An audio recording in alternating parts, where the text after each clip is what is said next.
Good morning, guys. I'm going to recap for you on question number 6 on the quadratic equations recap questions. Some of you wanted a bit of guidance on this. Obviously, it's a little bit different than just putting double brackets and playing with it because we've got a coefficient, a number in front of the x squared, which isn't just 1 or nothing there as it normally would be. So if you remember, what we do is we call these A, B and C, and we do A times C and find out factors of that number. So we've got 10 times 1, which is 10, and we think about factors. I'm just going to do a quick factor table, that's all of them, of 10, which could make minus 3. So rather than just factors of this one that make the middle number, it's actually factors of that times that. So this one looks like the one that I can link to 3 because 5 take away 2 is 3. So what I'm going to do now is I'm going to split up the minus 3. I'm going to rewrite this whole thing, split up the minus 3 using my 2 and 5 to make minus 3x. So if I do it, it might be a bit clearer. So I've still got 10x squared, and instead of writing minus 3x, I'm going to write minus 5x, that's that, add on 2x, because together minus 5 add on 2 will give me the minus 3x that I'm looking for. So I've just replaced that with that. I've still got minus 1 and I've still got equal to 0.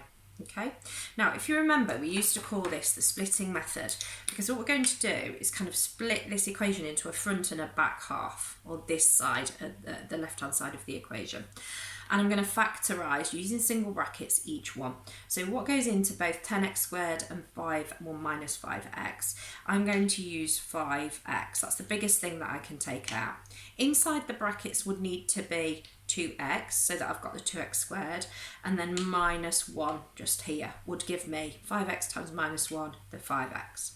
I'm going to do the same with the back section just here. So I've got 2x minus 1. The only thing that's common to both of those is 1, which is weird, but I'm going to do it.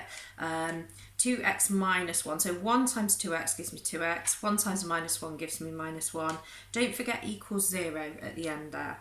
Now what we were looking for, and what I'm pleased to see, is that these two match. If they don't match, you've done something wrong.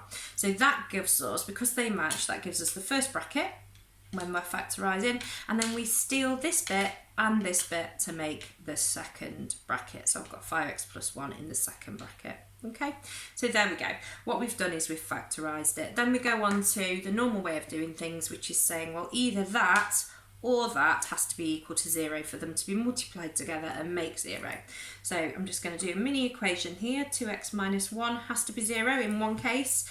I'm going to add 1 to both sides, and I end up with 2x equals 1, and now I'm going to have to divide by 2 to get rid of that. Divide by 2 to both sides, which gives us 1/2 as being one of the answers, which is fine, or 0.5.